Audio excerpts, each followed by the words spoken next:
Hello and welcome to the Cashflow Nation. To this video, this is Ava with HeyYoAva.com and the Candy Cashflow podcast.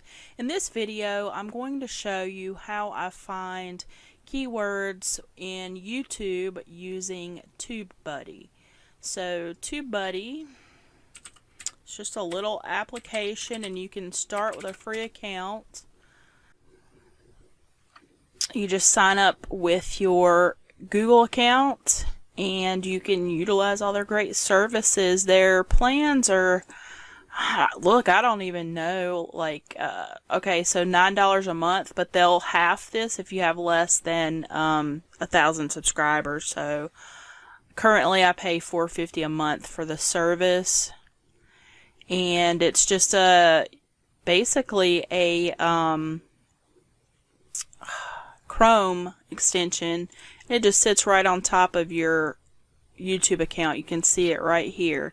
So I actually optimized the Candy Cashflow podcast for YouTube, and how I do that is I make a list of keywords and I just go in and I search them direct in YouTube. So when I type in my keyword, and this is what you would call a long tail keyword. So I just type in my keyword and I wait to see where it ranks over here. Now what you're looking for here is 60s or 70s. If you find stuff in the 80s, that's gold, but you want high search volume with low competition. So there you have it. So let's say if I started off with a shorter keyword, like just start a YouTube channel. You can see this is a bad choice because you got your high search volume here, but there's also a ton of competition. They give you some related searches here that you can check out. In my experience, most of the time these are saturated as well. We can just check a couple of them just to see what they're looking like. 55 is good. That's not bad. You could actually use that one.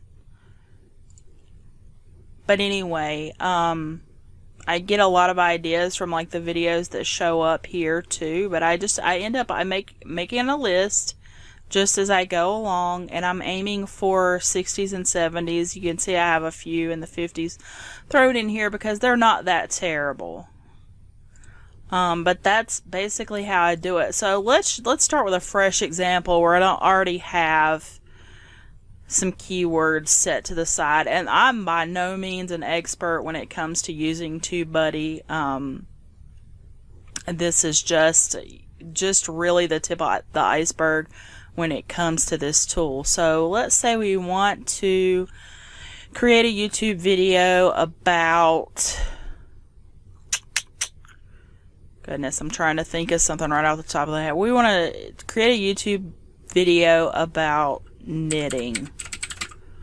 I don't knit, so I'm just pulling this straight out of nowhere.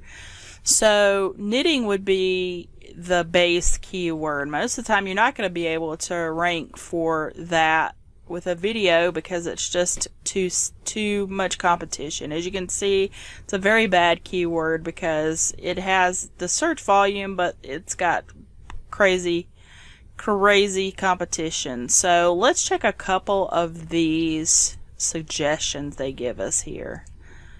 Let's close some of these windows before my computer explodes.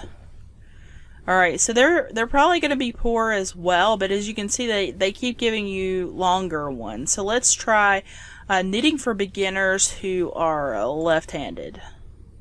That one's probably actually going to be a good one. Let's see what it's like.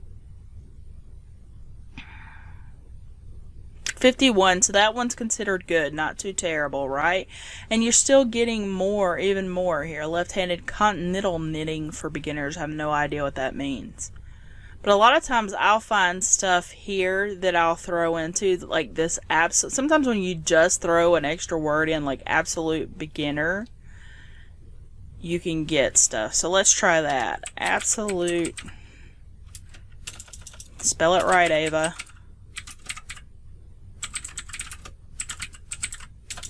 Let's say knitting tutorial.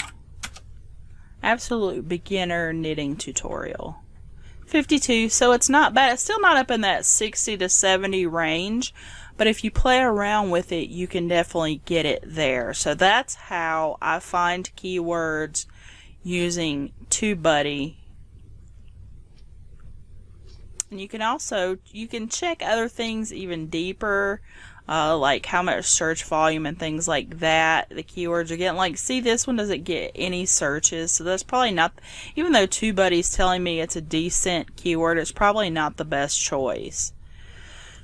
Try knitting for beginners step by step. The suggested search is always good to see. Now this one gets 260 searches per month. That would actually be a good keyword to optimize for and see if you couldn't rank a video for it. So I'm going to put some links down in the description because this tutorial is actually a companion to the Kinda Cashflow podcast episode 50 that's coming out this week.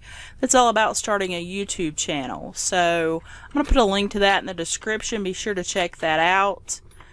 And if you enjoyed this tutorial, please subscribe because I'll be putting out a lot more like this. Subscribe, like, hit the bell icon, all that crazy stuff, and listen. I can't wait to see you in the next video. Thanks for watching.